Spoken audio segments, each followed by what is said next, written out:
అట్లే మరి ఇప్పుడు మూడోసారి అయితే మనకి పీఎం అయ్యారు నరేంద్ర మోడీ గారు. ఉమ్, మరి నాలుగోసారి కూడా అయ్యే అవకాశాలు ఉన్నాయా? లేకపోతే ఇదే చివరిసారి ఇంకా ఆయనకి? ఇదే చివరిసారి. ఉమ్, ఇప్పుడు ప్రజలు అంత కంటిన్యూటీ ఎవరు, ఉమ్, ఎందుకంటే మరి కాంగ్రెస్ ఏం చేసిందమ్మా, ఉమ్, అలా అయిపోయే ఉద్దేశం ఉంటే ఇప్పుడు కాంగ్రెస్ కి కొంచెం ఎక్కువ పెంచరు, ఉమ్. ఇప్పుడు సీట్లు పెరిగినాయి కదా. అవును.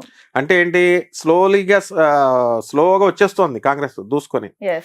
ఇక్కడ ప్రియాంక ఉంది అక్కడ, ఏం ఉమ్. చదువుకోలేదా ఆమె, రాహుల్ గాంధీ చదువుకోలేదా, ప్రజలు చెప్పేస్తే సరిపోద్దా, పప్పు పప్పు అన్నారు లోకేష్, ఇప్పుడు లోకేష్. నిప్పు అయిపోలేదు, అప్పుడు అమ్మో. మినిస్టర్ అయిపోయాడు, ఇప్పుడు అవును. పప్పు పప్పు పప్పు అన్నారు అందరూ. అలాగే రాహుల్ గాంధీని అంటున్నారు. అవును. అయితే రాహుల్ గాంధీ గారి జాతకం ప్రకారంగా అయ్యే అవకాశాలు ఉన్నాయి. 100% అంటే ఉన్నాయి, నెక్స్ట్ పిఎం ఆయననే ఇంకా మనకి డౌటే లేదు. వీళ్ళ బీజేపీ ఎంత బాగా చేసినా సరే ప్రజలేరు, దొంగలు ప్రజలు. అవును. ఎందుకని, కొత్త ఒక వింత పాత ఒక రోత అని అలా చక్కగా. ఎందుకు మరి యూపీ వాళ్ళ స్టేట్ లోనే వాళ్ళకి ఎందుకు వేయలేదు, బానే చేశాడుగా మోడీ, బానే చేశారని చెప్తున్నారు, మరి ఎందుకు వేయలేదు యూపీలో? అలా ప్రజలు అంచనాలు వేయలేం, ప్రజలే పెద్ద జ్యోతిష్కులు, ప్రజలే పెద్ద ప్రొఫెసర్లు. మనం ఏంటి చెప్పేది, మనం జ్యోతిష్కులు ప్రొఫెసర్లైనా ప్రజలే నెంబర్ 1 ప్రొఫెసర్లు, వాళ్ళే అనాలిసిస్ కరెక్ట్ గా చేస్తారు. కాబట్టి అందరికీ ఛాన్స్ ఉన్నాయి. ఈ పోరాట పటిమలో అందరూ కొట్టుకోవాల్సిందే పొలిటికల్ లీడర్స్. వీళ్ళు కుటుంబ పాలకులను బాగా పొగడ్డము, ఏ పార్టీ వాళ్ళ పాలకుల్ని పొగడ్డము, అపోజిషన్ పార్టీ వాళ్ళని బాగా బూతులు తిట్టడము మీద కాన్సన్ట్రేషన్ తగ్గించి, ప్రజలకి పనికొచ్చే రూట్ గ్రౌండ్స్ నుంచి పేదవాడికి మేము ఏం చేస్తే వస్తాము అని కన్స్ట్రక్టివ్ వర్క్ చేసిన వాడే మొనగాడుగా గెలుస్తాడు. అవును సార్, ఒకప్పుడు కూడా మనకి రాజకీయ నాయకులు ప్రజల్ని మోసం చేసేవారు, కానీ ఇప్పుడు ప్రజలు రాజకీయ నాయకులు మోసం అంతే చేస్తారు. మరి, ప్రజలే మరి. మీకు తాను నేర్పిన విద్యే నువ్వు నేర్పిన విద్యే అని చెప్పేసి, అందుకని వాళ్ళు చెప్పారు, వాళ్ళు డబ్బులు ఇస్తున్నారు, సరేరా మేము చూసుకుంటాం, మీకు మాకు కావాల్సింది మేము చూసుకుంటాం, డబ్బులు తీసుకుంటాం, జేబులో పెట్టుకుంటాం, మాకు కావాల్సిన వాటికి మేము కావాల్సిన వాళ్ళకి వేసుకుంటాం అన్నారు. వాళ్ళ రాష్ట్ర అభివృద్ధిని చూసుకున్నారు, దేశ అభివృద్ధిని చూసుకున్నాం అని అంటున్నారు, వేసేస్తున్నారు. అంతే, ప్రజలను తప్పట్టాల్సిన పనే లేదు. Thank you sir, thank you for your best thank you అమ్మా, information and valuable time. Thank you అమ్మా, నమస్తే అమ్మా. చంద్రబాబు జాతక ప్రకారంగా ఈ 5 ఏళ్లలో ఆయన పాలన పూర్తిగా ముఖ్యమంత్రిగా చేస్తారా, లేకపోతే మధ్యలో దిగే అవకాశాలు ఏమైనా కనిపిస్తున్నాయా? 100% పర్ఫెక్ట్ గా చేస్తాడు ఆయన, ఓకే. దిగిపోయే అంటే సమస్య లేదు. కొంతమంది ఏమన్నారంటే సార్, అంటే ఇప్పటికే ఆయన ఆల్రెడీ ఏజ్డ్, సో ఈ 2 years తర్వాత కొంచెం ఏమైనా హెల్త్ ఇష్యూస్ రావచ్చు, అలాంటివి ఏమైనా వస్తే ఆ పొజిషన్ కి లోకేష్ వస్తారని కొన్ని వినిపిస్తున్నాయి. మరి దాని గురించి మీరు? అది తప్పుడు వాదన. చంద్రబాబు నాయుడు గారు చాలా డిసిప్లిన్ పర్సన్, ఆయన ఏజ్ చాలా పర్ఫెక్ట్. ముసలోడు అని నవ్వించినందుకు, గేలు చేసినందుకు ఆయన కుర్రోడి కంటే వేగంగా వెళ్లి అధికారాన్ని చేజిక్కించుకున్నాడు కాన్వాసింగ్ లో, వాటిలో ఉపన్యాసాల్లో. And is a very self discipline, నాకు ఆయనతో అనుబంధం ఉంది. కాబట్టి ఆయన ఏ ఫుడ్ కూడా జగన్ గారు కానీ వీళ్ళ కానీ మనం తినేస్తాం. అంబానీ, ముఖేష్ అంబానీ వాళ్ళ పిన్ని కొడుకు Sushil Goenka Tadepalligudem factory owner, food fats fertilisers limited. And next ఆఫ్రికాలో, సౌత్ ఆఫ్రికాలో ఘనా అన్న ఊర్లో కూడా వాళ్ళు స్టార్ట్ చేశారు. వీళ్ళందరితో మేము భోజనాలు, మా గురువుగారు ఆశ్రమానికి వస్తారు, ఆనంద్ మార్గ ఆశ్రమానికి. ముఖేష్ అంబానీ వీళ్ళ లైఫ్ స్టైల్ నాకు తెలుసు. వీళ్ళంతా ఏం తింటారో తెలుసా, వీళ్ళంతా ఇంత రైసు, ఒక రోటీ, ఇంత స్ప్రౌట్స్, ఈ ధాన్యాలు ఇవే తింటారు. చంద్రబాబు నాయుడు గారైనా, వీళ్ళైనా, జగన్ అయినా హెల్త్ కాన్షియస్నెస్. అమ్మో మనం చచ్చిపోతే నెక్స్ట్ సీఎం పోస్ట్ ఎవరు చేస్తారు, అధికారం అంటే వాళ్ళకి పిచ్చి. కాబట్టి ఏదో చేయాలి సమాజానికనే ఇద్దరికీ ఉంది. కాబట్టి అందువలన చంద్రబాబు నాయుడు గారికి అనారోగ్యం వచ్చే సమస్య లేదు జాతకపరంగా. ఆయన ముందుకు దూసుకెళ్ళిపోతాడు, ఇంకా కుర్రోళ్ళకి వెళ్ళిపోతాడు. నెక్స్ట్ రెండవది ఏంటంటే, ఈ యొక్క ఆంధ్రదేశాన్ని ప్రగతి మార్గంలోకి తీసుకెళ్తాడు. And he's so broad minded. ఆయన ఎంత బ్రాడ్ మైండ్ అంటే, జగన్ గారిని కూడా సలహాలు ఇవ్వమని అడుగుతున్నారు. అలాగే జగన్ గారు కూడా చాలా బ్రాడ్ మైండ్. ఆయన కక్షలు, కార్పణ్యాలు ఇలాంటివి ఏమి ఉండవు, అదంతా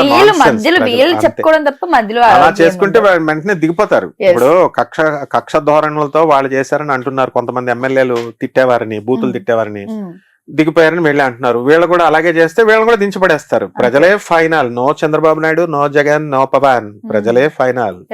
గురుగారు, మళ్ళీ జగన్ సీఎం అయ్యే అవకాశాలు కనిపిస్తున్నాయా? ఉండొచ్చా, ఉండకపోవచ్చా? ఎందుకుండదమ్మా, చరిత్ర పునరావృతం, హిస్టరీ రిపీట్స్ అని ఎందుకన్నారు?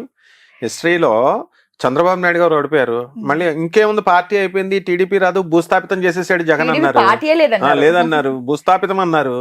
వాళ్ళు కొడాలి నాని గారు, రోజా గారు, తర్వాత వల్లభనేని వంశీ, వీళ్ళంతా పేర్ని నాని, వీళ్ళంతా వాళ్ళ స్టైల్లో వాళ్ళు పార్టీ అయిపోయినట్టు చెప్పారు.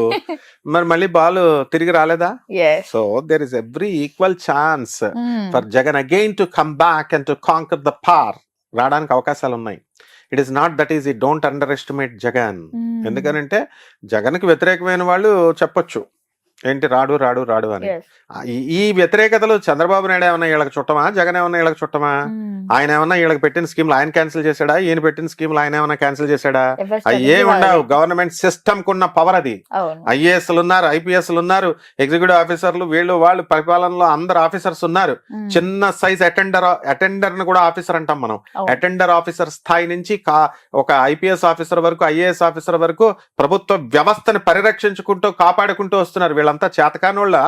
ఈ సీఎంలు మాత్రమే చేస్తారా? వెళ్ళి సీఎంలు మినిస్టర్లు మాత్రమే ఏం చేయరు. వీళ్ళు లేకపోతే అసలైనటువంటి వాళ్ళు, వీళ్ళ పరిపాలన మార్చేవాళ్ళు, వీళ్ళు కావాలనుకున్నది చేయగలిగేటటువంటి వాళ్ళు, వీళ్ళ యొక్క దయా భిక్షల మీద ప్రజల జీవితం ఆధారపడి ఉంటుంది. గవర్నమెంట్ ఎంప్లాయీ భిక్ష మీద ఉంటుంది. అదే గవర్నమెంట్ ఎంప్లాయీస్ ని జగన్ గారు వ్యతిరేకం చేసుకున్నారు. స్ట్రిక్ట్ గా ఉండమంటే వ్యతిరేకం అవుతారు వీళ్ళు. చంద్రబాబు నాయుడు గారు వ్యతిరేకం చేసుకున్నారు. మళ్ళీ ఆ పార్టీ కాకుండా ఈ పార్టీని గెలిపిస్తారు, ఈ పార్టీని కాకుండా ఆ పార్టీని గెలిపిస్తారు. ఇదంతా ఒక ప్రవాహం. కాబట్టి కరుడుగట్టినటువంటి తీవ్రవాదం లాగా, కరుడుగట్టినటువంటి అభిమానులు, మేము రెడ్లం, మేము చౌదరీస్, ఇవన్నీ నడవవు. ఎందుకనంటే అందరూ ఓట్లేస్తేనే వస్తాయి. అలా చిత్రీకరించారు. చౌదరీస్ అంతా తెలుగుదేశానికి వేస్తారని, చౌదరీస్ రెడ్లు చంద్రబాబు నాయుడుకి, ఆయనకి జగన్ వేస్తేనే గెలిచాడు ఎన్టీఆర్. అలాగే ఆ రెడ్డిస్ వచ్చి చంద్రబాబు నాయుడుకి వేసిన వాళ్ళు ఉన్నారు. సో ఈ కుల వ్యవస్థ, మత వ్యవస్థ, ఇది ఏ పొలిటీషియన్ ఎక్సెప్షనల్ కాదు. దీన్ని పెంచి పోషిస్తూనే ఉంటారు. ఆయన చంద్రబాబు నాయుడు అయినా, జగన్ అయినా, ఎవరైనా సరే. ఈ కుల వ్యవస్థ, మత వ్యవస్థ పోయినప్పుడు మాత్రమే మనకు ఆ చక్కటి ప్రభుత్వం వస్తుంది. ఇప్పుడు జేడి లక్ష్మీనారాయణ గారు చెప్తున్నారు, జయప్రకాష్ నారాయణ చెప్తున్నారు, ఆయన ఒక ఐఏఎస్, ఒక ఐపీఎస్. మరి వాళ్ళు ఎందుకు గెలవట్లేదు?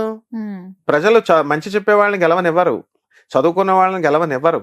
కాబట్టి అయినా వాళ్ళ డ్యూటీలు మానేస్తున్నారా? బ్రహ్మాండంగా చెప్పుకుంటూ వెళ్తున్నారు.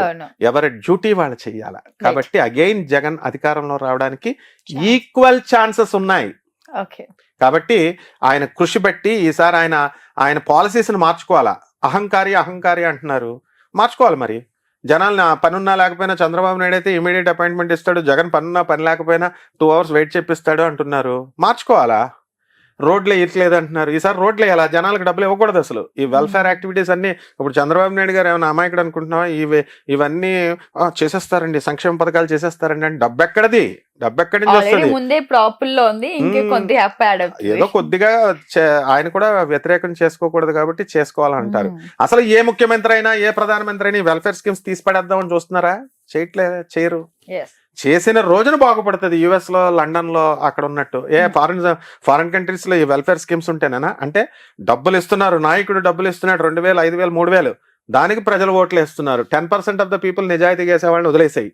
వాళ్ళు వ్యాపారం లాగా పెట్టుబడులు పెడుతున్నారు, వీళ్ళు డబ్బులు తీసుకుంటున్నారు, వేస్తున్నారు. వీళ్ళకి ఎక్కడ అధికారం ఉంది? వాళ్ళు సీఎం అవ్వాలా, వీళ్ళ మినిస్టర్స్ అవ్వాలని లేనే లేదు. ప్రజలకు అడిగే అధికారము లేదు. అలాగే ప్రజలు నిర్లక్ష్యం చేసిన రోజున దింపేస్తారు. ప్రజలే పాలకులు అని చూపించారు. 2 ఎలక్షన్ల తెలంగాణలో కూడా చూపించారు, ఇక్కడ ఏపీలో. కాబట్టి నాయకులు ఏమనుకోవాలంటే వీఆర్ స్లేవ్స్ అనే భావంతో వర్క్ చేయాలి. అంతేగాని మా తాతలు సంపాదించిన ఎస్టేట్ ఇది ఆంధ్రప్రదేశ్, మా తాతలు సంపాదించిన ఎస్టేట్ ఇది తెలంగాణ అనుకున్న రోజున ప్రభుత్వాలు కూలిపోతాయి, ప్రజలు పాలకులు అవుతారు. కాబట్టి ఎప్పుడు ప్రజలదే ఫైనల్ నిర్ణయం.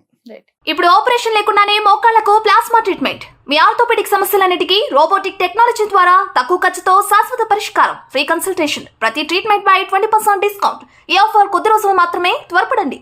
V9 hospitals 9281465842.